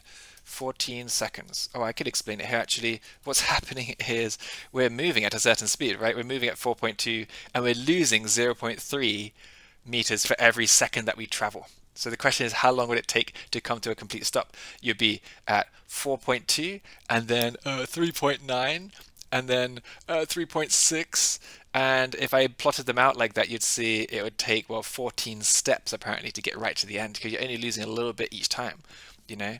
So it'd be 3.9 and then 3.6, then 3.3 and then 3 and then 2.7, and it'd take 14 steps to get down to the very end. That's what the deceleration means. So 14 seconds seems all right. That's part B. Part C is total distance traveled. Well, now that we know that the time taken is 14 seconds, we can just go ahead and use another suvat on this, anyone we like. So I like to use S is equal to U plus V divided by 2 times by time, just because it's quite easy with the numbers that we have here, because we're going to say S is what we're looking for. I hate to leave it like an S, it looks like a 5, so I'm going to use another X, it's a different X. I shouldn't really do that in algebra, but I'm going to do it anyway.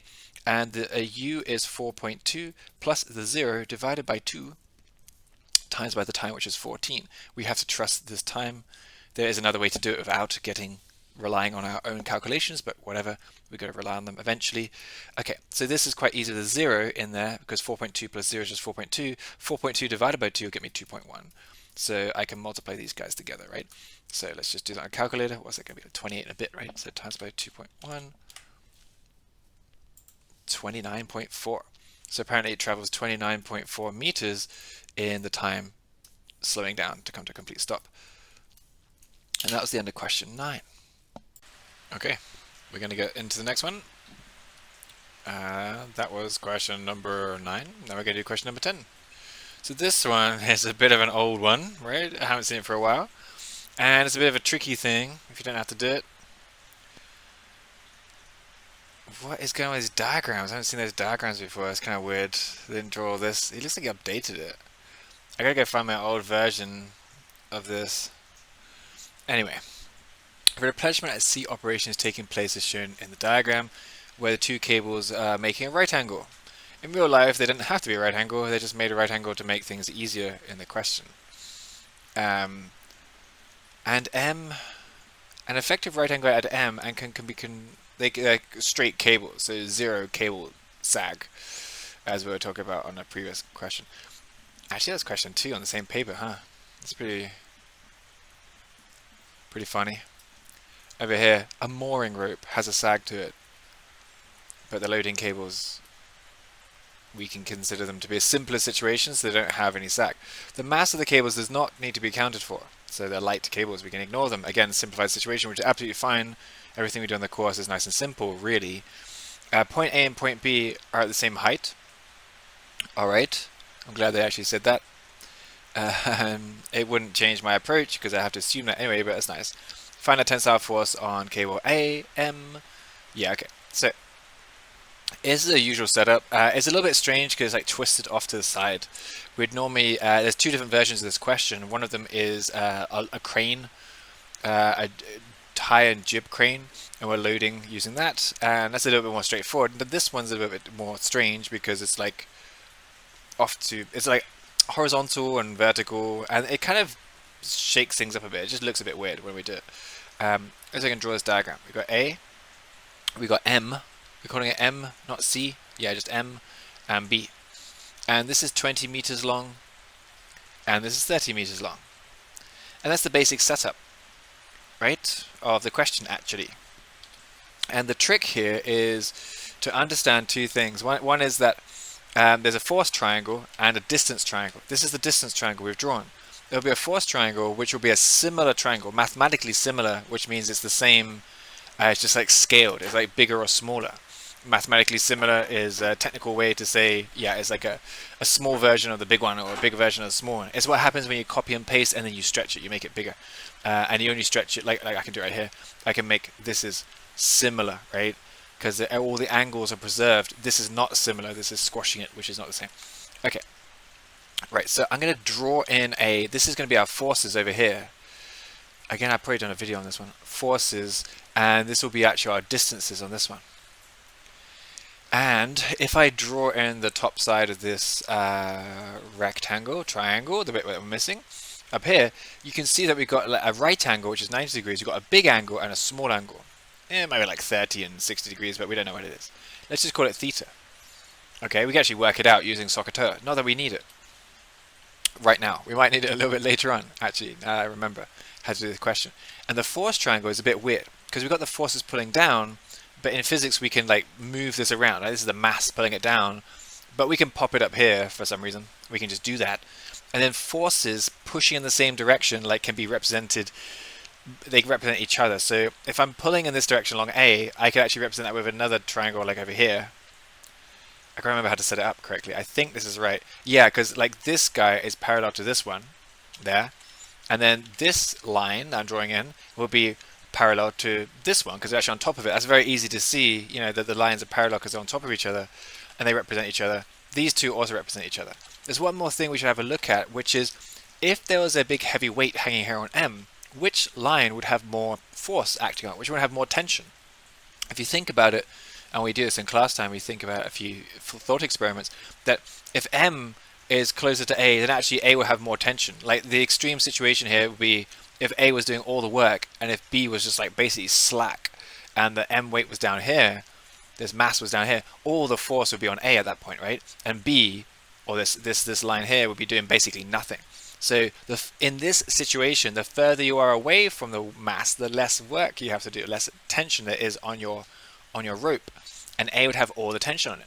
So that's exactly what's going on here, is that this line over here is representing this one, and you can see it's big, and this one is representing the B, and you see it's actually small. That little blue bit is small, and that's because that's the force triangle on this guy. Okay, one other thing is this angle from this one translates onto the angle over here. We don't even have to use angles. We can actually just use numbers, use forces, quantities. I will use the angle because it's like a little bit easier to understand what's going on. So we're going to get to work finding this theta over here. Right, we're going to find this angle. How we're going to do that is by doing SOHCAHTOA. So do I even need to do this? I'm not sure. I don't even. I will do it because, like I said, it's simpler to understand. So here's my guy. This is the opposite. We're trying to use things that you used before. This will be the adjacent, this will be the hypotenuse. Okay, we're trying to use things we used before because then we don't have to learn a whole new different skill set. Okay, let me scoot this off to the side. So we're going to use SOHCAHTOA to get that angle. And we can actually calculate the angle and write down a solid angle. Okay, and we're working with the opposite and the adjacent because we know those numbers, we don't have the hypotenuse, we don't care about it.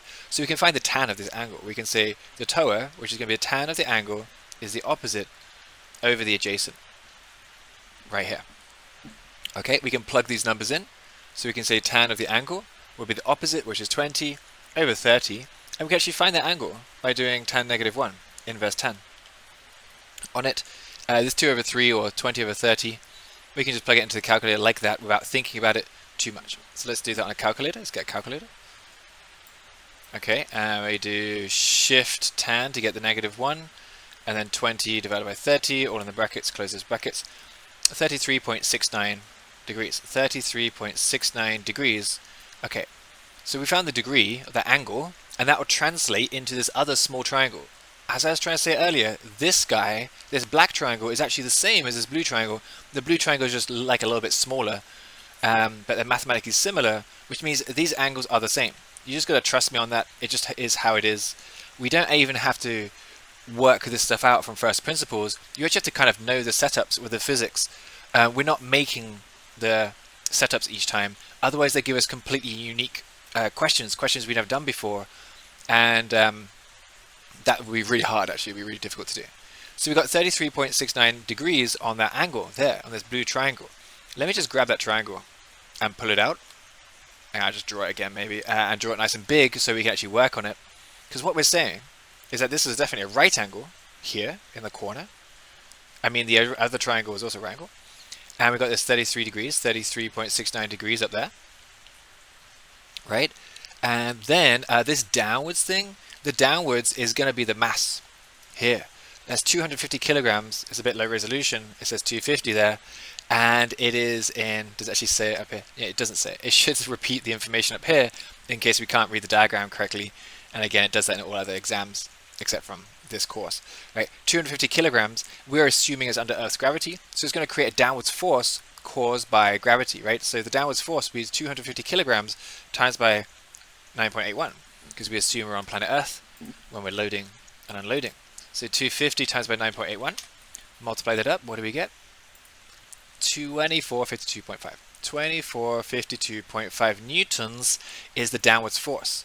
And now you can see we've got the angle on this guy, we've got the downwards force, and the question asks, can we find this bit here, this force on this one, I could call it X, and this force we could call it Y. And that would be the tensions in the two ropes. That Y, I don't want to call it Y. I think I might do, but it's actually going to represent A to M. We've got to be really careful about how we represent this. This is A to M, right? You can see it's going to be parallel with this guy, and this X is going to represent M to B, actually. Okay, so let's find the X there. I've got so many drawings now. How are we going to do this? Little guy up here. This will be the opposite. This is the adjacent. This will be the hypotenuse. Let's pop this out of the way. Okay, so we're going to find the X first of all. So this will be find X, yes. Find the, let's call it MB. And we're using the opposite, and we're using the hypotenuse. The hypotenuse is this one. I drew it in the wrong place. It should really be on that hypotenuse, because this is the downwards force caused by gravity. I tell you what, let's bring all this up here like this. Okay. So that looks good. And we're going to be using the hypotenuse and the opposite, so we're using Socrator to do this, and that's the opposite in hypotenuse. That's going to be the so that will be this one. It will be sine of the angle is the opposite over the hypotenuse. The angle is 33, so sine of 33.69. The opposite there is x, and the hypotenuse is this 2452.5. Simple calculation, we just multiply this up to the other side, so 2452.5 sine 33.69. Okay, let's pop that into the calculator. Just check those numbers, haven't made any copying errors, it looks good. Times that by sine 33.69. 1360.4 basically. 1360.399, which is 4 newtons. That's going to be the tension in the MB line. Oh yes, 2,000 here. It's only 1,000 here. Okay, that's good. That's good. Just checking. Tension in MB line. Now we're going to do the same process, but we're going to do it for the other line, right? We're going to find the AM line. There's a tension in AM. And that's using the adjacent and the hypotenuse. Adjacent and hypotenuse is going to be the Ka. A very similar situation to all the other things that involve angles. You've seen this about 2 times or 3 times now in the paper. So cosine of the angle is equal to the adjacent over the hypotenuse. Cosine of this 33.69. The adjacent there is what we're looking for. It's going to be y. The hypotenuse is a 2452.5. Going to multiply this up. Let's make this so we can actually read it. So 2452.5 cosine of 33.69. And that should equal the tension in the other line. Let's see if we get it. It's not the only way to do it. We could do it another way, but this will do. The calculation we're doing is 2452.5 cosine 33.69. All right. 2040. 2040.6 newtons. And this will be the tension in the AM line, right? Okay. So we've got a big tension in that AM line of 2000. And that makes sense because I said the closer we are to A, the more tension is going to be in that line, the more work it's got to do. So it's got the bigger tension. And the further we're away from B, the less tension is going to be in that line. The numbers look weird because Socrator and Pythagoras, they just don't add up. Like 1300 plus 2000 does not add up to the total downwards force. It's actually because they're fighting against each other a little bit in this context. the two lines are pulling away from each other. Like A's pulling, to the left and B's pulling to the right. The extra force is because they're fighting against each other. It's not the most efficient way to load, but it's a good way to load, right? So it will do. They want the tensile force in AM for part A. So this is part A, and this will be part B. All right. Again, it's like a very set situation. Maybe they change the numbers on that. It's quite a tricky one. There's a few different variations, and we should definitely look at the variations of it. Okay, let's do the next one. That was number 10. Moving on to number 11. I threw it up here earlier. Let's grab this. So these ones are a little bit annoying. They've come up in the most recent exams, and they really tried to make it a little bit harder. They're like a normal stress, strain, elasticity question, right? And a normal stress, strain, elasticity question, they're quite straightforward. It might involve a little bit of calculation of areas and volumes and such, and that makes it a little bit harder. But this one just changes things up quite a lot. They involve a lot of stuff, and I don't know if it's a little bit ambiguous or whatever, but let's give it a go and see if we can understand what's going on. This one's new, actually, the actual style I seem to remember. So a piston rod is this long, has a diameter that much, with a material stress limit of that many megapascals, and a Young's modulus of this much. A piston diameter of 400 mil may be subjected to peak pressures of 150 bar. So we got a piston and a piston rod. This will be the piston diameters, that's the crown. I guess, yes, crown, yes. Direct stress on the rod. Stress on the rod. Yeah, that's what I don't like.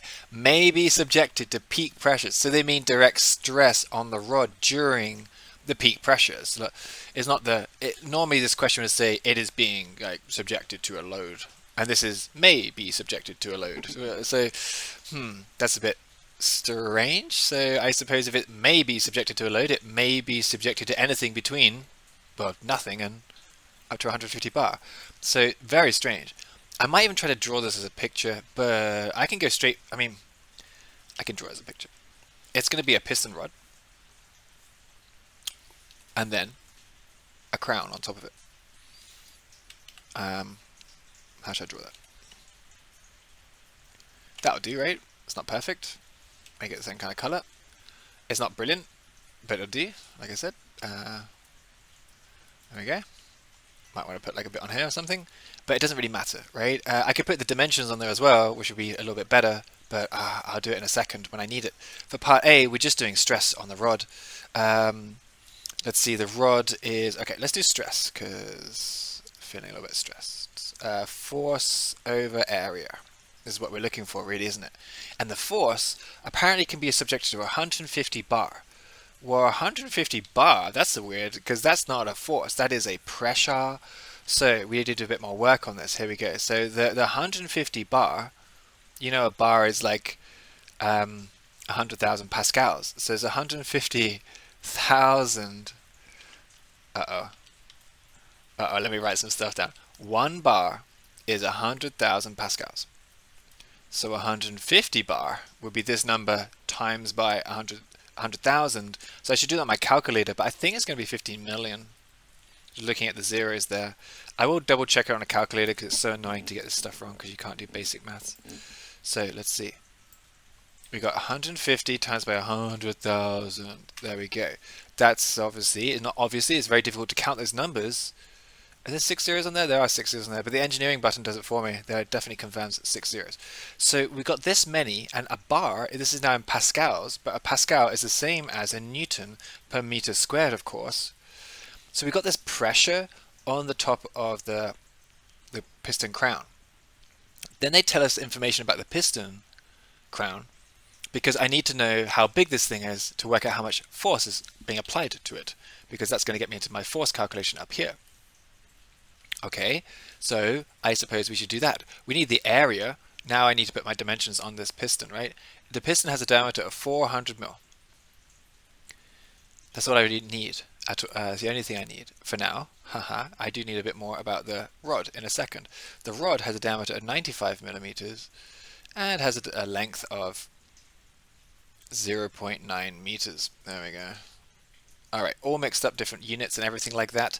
And I'm trying to get the area of the crown. So now we're going to do the area of the crown. Let's annotate some of this stuff. What's this one? Bar. This is the pressure. And now we're going to work out area of crown. Area of piston, they just called it. So let's not mix up the words. Area of piston. Well, the piston is going to be pi r squared because it's a circle. I assume it's a circular piston. And we're going to use, so it'll be pi r squared. And we're going to do the calculation in meters, not in millimeters here.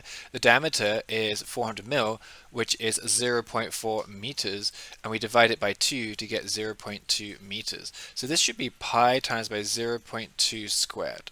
This should give me the area in meters. I need it in meters because the rest of my calculation there is in meters. This is a new style of question. It's really difficult to do, and you won't see any of these in the training sets, really. Not recent anyway. Not anything I've seen in the last 6, 7, 8 years. 7 years, I think. Okay. Let's give this a go. Alright, so that's 0.12566 meters squared.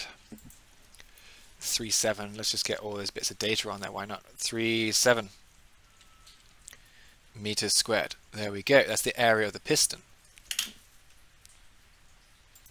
So we should be able to take this area of the piston and work out how much force is pushing on the rod. So here the pressure is this many newtons per meter squared. And we can do a little pressure calculation because pressure will be force divided by area. Whoa, that looks just like stress. Am I going to go around in circles here? That'd be funny if I did. No, it's a different area because we actually work out the area of the rod, not the area of the piston. So, well, this is what we got. I could use this. I was really just going to take the area and multiply it, which is what we're going to do here. If you multiply up the A, you get pressure times by the area is equal to force. If you think about it, we've got 15 million newtons for every meter squared, and we don't really even have a meter square in this case. We've only got, 0.125, what's that, an eighth of it? So it'll be an eighth the size. So it'll be about 2 million. So let's take our pressure, 15 million newtons per meter squared, and multiply it by our area. If we did the units, we would see it works out. But, again, we don't normally do stuff like this. It's a very special calculation. Times by 15, 1, 2, 3, 4, 5, 6, fingers crossed. And I guess that's probably like, 1.8. Because I said it was about 2, didn't I? 188. 1884955 comma, yeah, 1.8 million, isn't it? I don't think we need any more digits after that. That's enough, isn't it? 0.6 newtons. This is how much force is pushing on the actual end of the piston crown, and now that's going to get translated into the rod. This is way too much work for 3 marks, guys. I mean, oh my goodness. Okay, right, so you got this as the newtons. Yeah, now we're going to do the force is equal to, stress is equal to force divided by area. This is the force. But now we need the area of the rod, right? So let's work out the area of the rod. Area of rod. Area rod. Well, we got 95 mil there on the diameter. So where can I squeeze all this in? I want to make it clear, so I'll just put it all over here. Can I do it all over there? 95 mil. I don't know what I'm doing anymore. 95 millimeters is equal to diameter. So we're going to convert it into meters. So 0.00. Oh, be careful about that 95. Oh, I don't know. I think it's too many zeros, isn't it? Let's try it. 95 divided by 1,000. Double check it. Yeah, too many zeros. Luckily I didn't go ahead with that. Alright. Alright, so there should be this on the meters. That's still the diameter. We halve this to get the size on the radius. So divide this by 2. Whoops. Divide this by 2. We'll get like, yeah, okay. 0.475 meters is equal to the radius. So the area of the rod will be pi r squared. This is area. Cross-sectional area, so pi times by this number. Did I miss a 0? Obviously I did. Oh, typo. Put a 0 in there, and that's why we've got the work all nicely laid out so we can see errors. a little bit easier.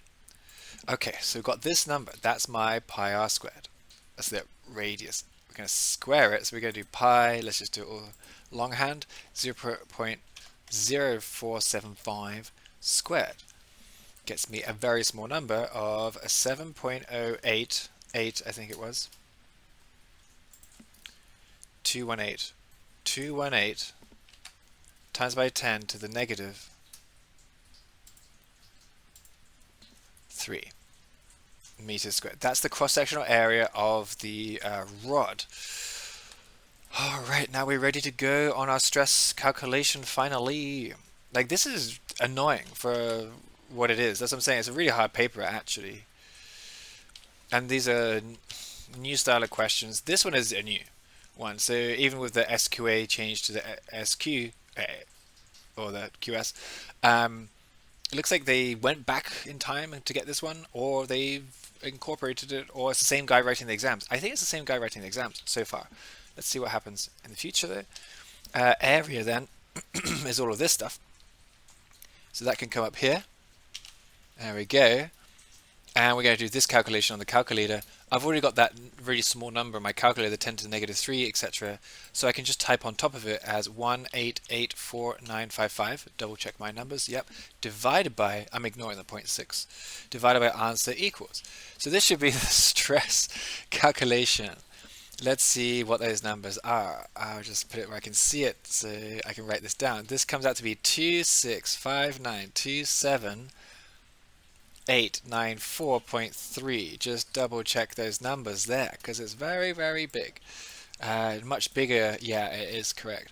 Much bigger than what we're used to seeing in terms of newtons per meter squared, in terms of stress calculations, because this is 265 million. Normally we see numbers like 25 million, 5 million, 10 million, 20 million, but not this big. This is very, very high, 265 Newton meters. It's very close to its stress limit. In fact, you can see the Young's modulus. A piston rod with a stress limit of this many megapascals. Oh, gigapascals. No, we're not even close to it. We're close to the material stress limit. Well, we're half of it, because this is 580 is the material stress limit, and that is talk about the piston rod, not the diameter. So not the piston crown, right?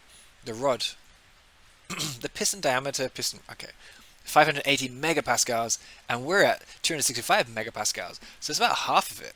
So when it says factor of safety of the rod, well, we're about factor of 2, I guess.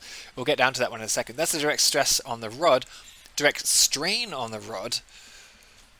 Okay, yeah, okay, because they're giving us gigapascals for the Young's modulus. I was just looking to see if they tell us how much the rod is compressed by, because obviously its strain will be change in length of the original length, but we don't know that. It doesn't tell us any of that stuff. So I guess we'll drop this down here. We'll look at part B, which is strain. There's two different ways to calculate strain. The normal calculation that we used to will be changing length over length, the one I just talked about. And the other one will be using modulus of elasticity. Young's modulus of elasticity is stress over strain. And we just worked out the stress, and they gave us the elasticity. They say the elasticity is 200 gigapascals. So 200 giga is times by 10 to the 9, remember, because we're working with giga, mega, and kilo, right? These guys, here's giga, here's mega, and here's kilo, or kilo. And that's the elasticity. The stress is the number we just got, which is 265,927,894, I think it was. Let's make that look like a 9. Where is he gone? Oh, 894. Yeah, okay, great. I copied it off my calculator, just make sure I got it right. And the stress is what we're looking for. I put stress over stress, no, stress over strain. We're looking for strain, sorry. I put it as X. We got to flip these guys around like normal. We do a lot of this. So this divided by this number. Make sure you type it in correctly and carefully. And remember, strain is going to be tiny. It'll be 10 to the negative 4 probably. I got this number still in my calculator. It looks different. I don't know if I can make it look normal again. There we go. There he is. And then we divide it by, but how am I going to do that? I do it as like, I could type it in manually. 265,927,894 divided by, and I really want to use this fraction button to get this 200 times by 10 to the power of 9 in there. Alright, it's actually a little bit bigger. 1.32 times by 10 to the negative 3. It's under a lot of stress, so it's going to compress those rods quite a lot. 96 times by 10 to the negative 3, that will be our strain. The direct strain on the rod. The factor of safety of the rod would be its maximum supported limit under its working load, or over its working load, so the working load actually goes on top, so under its working load. So let's have a look at that one. Part C. Let's do factor of safety. So I'll try to just make up a formula for this, factor of safety. The thing is, there's lots of different factors of safety formulas depending on what you want to measure against. If it's completely destroyed afterwards, or if it's just bent out of shape, not completely in 2 bits. If it's going to be completely snapped in half, then it's going to be a different factor of safety. You've got breaking limit, ultimate tensile limit, or in this case, we're going to be using the material stress limit. Material stress limit. What does that even mean? What is stress limit? Because, I mean, what I'm saying is on a normal load extension diagram of mild steel, we have something that looks like this. This will be the limit of proportionality. So that's what they're talking about, is stress limit is the limit of proportionality. Stress limit, though, because this could be the ultimate tensile limit, and ultimate tensile strength could be its material stress limit. What? Anyway, I'm going to set it like here as the ultimate tensile stress. No, I'm sorry, the limit of proportionality is what I'm trying to say. Okay, so it's going to be the working load over the max. Is that right? I'm doing it the other way around. Because I wanted it to be a big number. I wanted it to be like 2 in this case. Or like 6 would be nice to be safe. But factor of safety is max load that it'll ever experience in its whole lifetime divided by its working load, or this is so the max load that it could support without breaking, and that's going to be our total stress limit up here, right? And the reason why I'm doing it this way is because I want a big number on top divided by a small number, so we get like a reasonable number coming out of it. It should be like 2 or 5, where you're always working 2 times less than the actual stress limit. So the max load is 580 megapascals, which is million. I could put megapascals. I could put 10 to the 6. And we worked out the working stress, working load, max load. Load is, you could say it's stress, I guess, working stress over max stress. Pascals is the same as a Newton per meter squared, so no problem there. And we're going to take the stress that we calculated earlier and divide it down. These are all very unusual questions. These are not like the usual ones we get up against. So they're quite sticky and tricky to work your way through them, which is why I'm struggling on these guys, making excuses as I go. Okay, right, so let's let's do this on calculator. 580, 1, 2, 3, 4, 5, 6. I could have just typed in something else, but hopefully that's right. 265, 927, 894 equals 2.1. That looks about right to me. 2.181. This is the factor of safety, as they've defined it here. Like I said, it's a bit loose. It's a bit. They could have, as always, they could always add a bit more information to it. And I think we used everything on here. We used the rod length. Sure, why not? Diameter. Yeah, I think we used that. Stress limit. Yeah, Young's modulus. Yeah, it looks like we used everything. So I think we're on the right track. Sometimes they put some extra information in there by accident, but not this time. Okay, so we're going to do the last one. Question number 12. Let's see. Got it up here somewhere. There he is. Let's make it a little bit bigger so we can see it. Oh, it's easy. Well, reasonably easy. State 2 fundamental units. Fundamental units are apparently units that are made up of whatever, just made up of random things. And there's only about 5 of them, or maybe 6 or 7 of them. 5 of them, I think. And things like, what is it, Newtons is not it. Newtons is a bit more special. And I would, say the opposite. Actually, these are, they're based on things you get from planet Earth. So the meter is a fundamental unit. You cannot get it from anything except from the size of the planet Earth, which is not a universal thing. You actually measure the distance from the North Pole down to the equator through Paris, and it comes out to be 10,000 kilometers, and then you work that out to be by another 1,000 to get into meters, right? But no, we don't derive it from anything. Apparently, it's just made up. So that is a meter. Seconds would be another one. Time and seconds come. I wonder if minutes is part of that. I guess minutes are made from seconds. But what is a second anyway? Where do you measure seconds from? I think there's 60 seconds in a minute. There's 60 human heartbeats in a minute if you're healthy. So I really think it comes from the human heartbeat, but we don't talk about that. I just made that up as well. So that's my theory, nobody else's. So seconds apparently is another fundamental unit. There's a couple more. A kilogram, I think, is one as well, because a kilogram, even though it does actually come from a meter, you got to fill it full of fresh water, and you have to do that under Earth's gravity? No, it's not even. It's just like it would be. But apparently these are derived from nothing. You just make them up.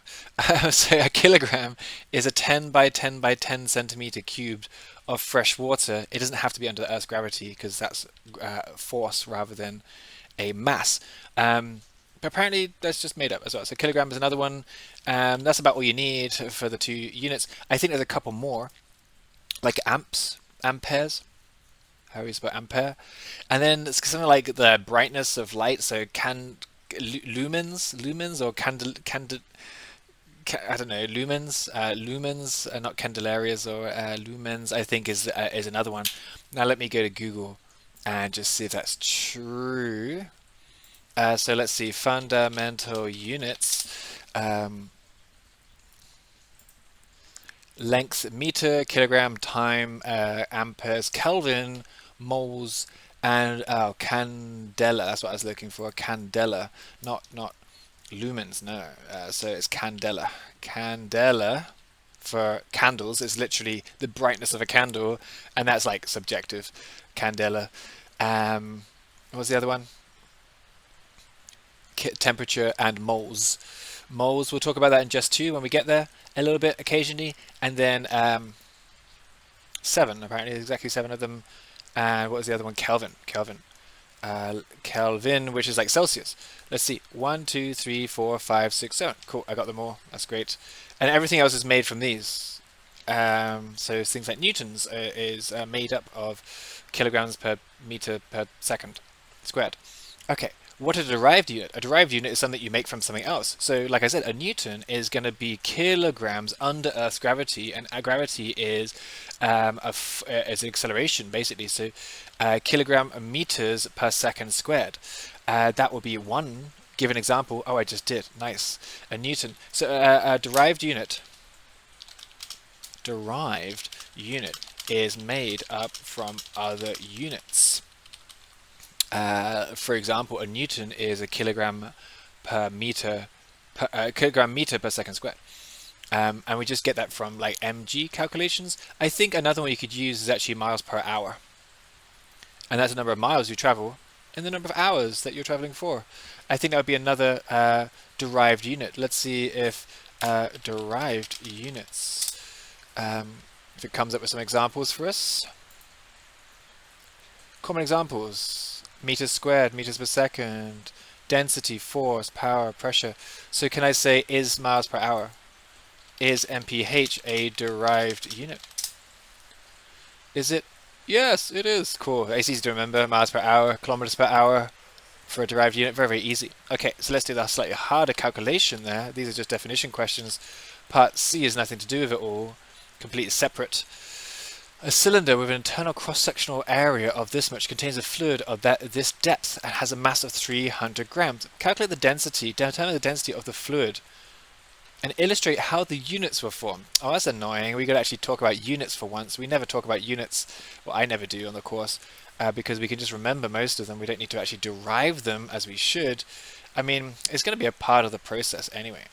So, cylinder, internal cross-section. That means that the area here is 4250 millimeters squared. Contains a fluid with a depth of 6 centimeters deep, and the mass is 300 grams. Density. Well, okay, right. Let's talk about density. We don't talk about density well, we talk about now and again actually throughout the course, but we really do a lot of it in GES 2 when we do naval architecture is really where it comes into its own. But density, we use DMV, like Department of Motor Vehicles. So I'm saying Department of Motor Vehicles, and I'm using this as a triangle to help me get my density. You can see density, we mass divided by volume. So density is mass divided by volume. We know the mass, and it's in grams. We could do this in kilograms. I might choose to do it in kilograms because grams and centimeters are okay. They go together quite well. To give you an idea, 1 centimeter cubed of water, which is the same as 1 milliliter, by the way, should weigh 1 gram. Or the normal way we talk about density throughout the course is we talk about this in a liter. 1 liter is equal to 1 kilogram. We actually say 1,000. Normally, like fresh water, would be 1,000 cubic meters. No, it wouldn't. It would be 1,000. Be 1 cubic meter. 1 cubic meter is equal to 1 ton or 1,000 kilograms. This is not how we normally talk about in kilograms and cubic meters on the course. That's how we do it usually. But we can do it any way we like. So this one, let's just keep it simple. Let's do it mass in. Do it simply. I don't know if it's going to work. Grams. The reason why it's tricky is because they gave us millimeters here and centimeters here. And converting that millimeters into centimeters is a little bit difficult. We're going to convert this guy into centimeters squared. And the way to get your head around that is if you've got 10 millimeters going this way and 10 millimeters going this way, millimeters, not meters, that is the same as 1 centimeter squared. Yeah, 1 centimeter squared. 10 by 10 is actually 100 millimeters squared. It's a bit of a strange conversion, but to convert this into centimeters, we have to divide by 100. So we're going to divide this by 100. So this will be 42.5 centimeters squared. Sorry, I'm rushing so much. It's just this test is so long. Okay, let's pop that guy up here. 42.5 centimeters squared. That's the area. I apologize.